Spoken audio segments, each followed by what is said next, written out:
Wheel of Games!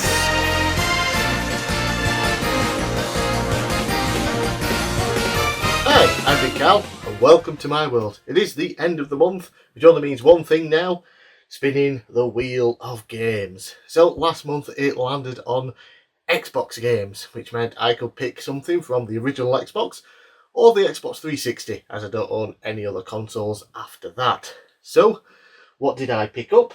It is none other than The Lord of the Rings, The Return of the King. So, let's take a look and see what I thought of this game. Back in November 2003, consoles and PC got The Lord of the Rings, The Return of the King video game a whole month before the film actually released. It features real film footage too, which makes it even weirder for it to come out before the film, as it could have easily spoiled parts of it for people. But it is always nice when a movie tie-in game uses actual footage, and since it is no longer 2003, I'm okay with it. The game is a hack and slash game, but sadly it's more like a hack and slog game, because that's how it often feels to play it. You can pick which level you want to do with 3 separate paths: the path of the wizard for Gandalf, the path of the hobbits for the hobbits, and the path of the king for Aragorn. You can sometimes even choose different characters to play as during these too, which is nice, and I do believe there is a multiplayer option as well, and unlockable characters too. Gameplay, as mentioned, is hack and slash, and yeah, it's not very good. It starts out okay, but it quickly becomes a chore. Fighting against 1 or 2 enemies is fine, but once more show up, you end up getting destroyed rather easily. And I even put it onto the lowest difficulty setting for my gameplay because, well, I was having a lot of trouble, and it didn't really help. You see, the issue is that the second an enemy sees you, they race over and launch an attack. But if you're too busy fighting someone else already, you have no way to block it and you get hit, interrupting any move or combo you might have been trying to execute at the time. If you do have a chance to stop them with the parry move, you'd better hope there aren't more on the way, otherwise you'll find yourself backed into a corner, being able to do nothing but block attacks or get hit. Your hits all feel so slow and sluggish too, a far cry from what the God of War games would show us in the same generation. Similar to an RPG, you can level up, and at the end of a stage you can use points to unlock new abilities and attacks, mostly combos. These seem like a good idea, but as I found them mostly difficult to land, as like I mentioned, once multiple enemies surround you, they knock you out of combos all the time. You do have a charging attack, which is great at dealing with multiple enemies, but the problem with that is, you have to charge it, and 9 times out of 10, you get knocked out of that charge, which makes it all just pointless, really. I tried to like this game, playing through a number of stages with the different characters, even playing a boss stage, but in the end, I just got sick of it. Minar Tirith, or Minar Tirith, however it's pronounced, a stage with Gandalf, really put it over the edge for me. You have to defend a wall as orcs climb ladders to attack. You beat them back and you are supposed to be able to climb down ropes onto a ledge and then knock ladders down, preventing more orcs from showing up. If too many appear, you lose.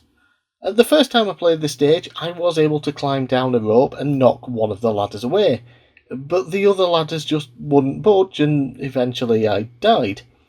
After that, I never got the opportunity to climb down a rope again. The prompt just never came up, and I just kept getting overwhelmed by too many enemies and dying, or running out of time and having too many enemies show up and the game just being over.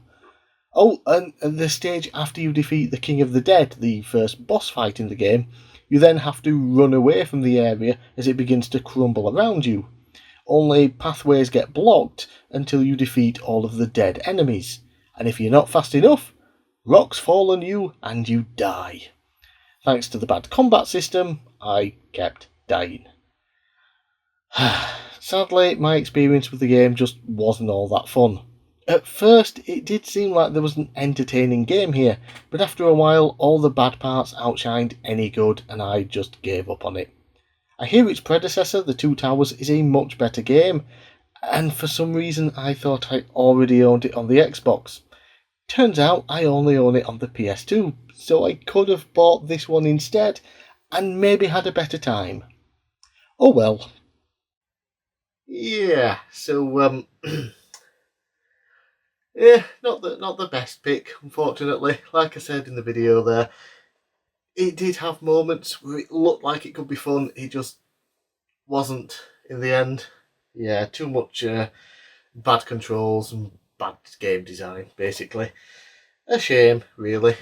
Kind of wish I'd double checked my list and noticed that I didn't have The Two Towers and could have picked that up instead. Anyway, time to spin the wheel again and see what I have to buy something for in the month of August.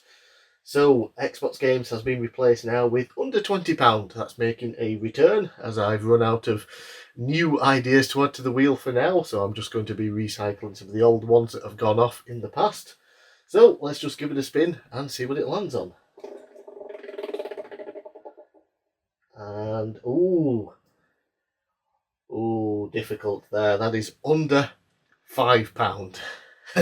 So, I will have to find a game for next month across any system I want for under £5. The easy option would be going digital and finding something in a sale, either on the Nintendo Switch, the PlayStation 5 or whatever, or of course on Steam, Good Old Games, something like that. But I'll make an effort to try and go for a console game and a physical one, just try and make it a bit more interesting, but if I really struggle I will have to go digital there. So yeah, under £5 could be difficult, or I could make it much easier on myself and go digital. We'll see. So, I'm bigcal, thanks for watching. Let me know down in the comments below what you think to Lord of the Rings The Return of the King game, and let me know if there's anything in particular under £5 that I should look out for to try and pick up for August. And I'll see you again next time.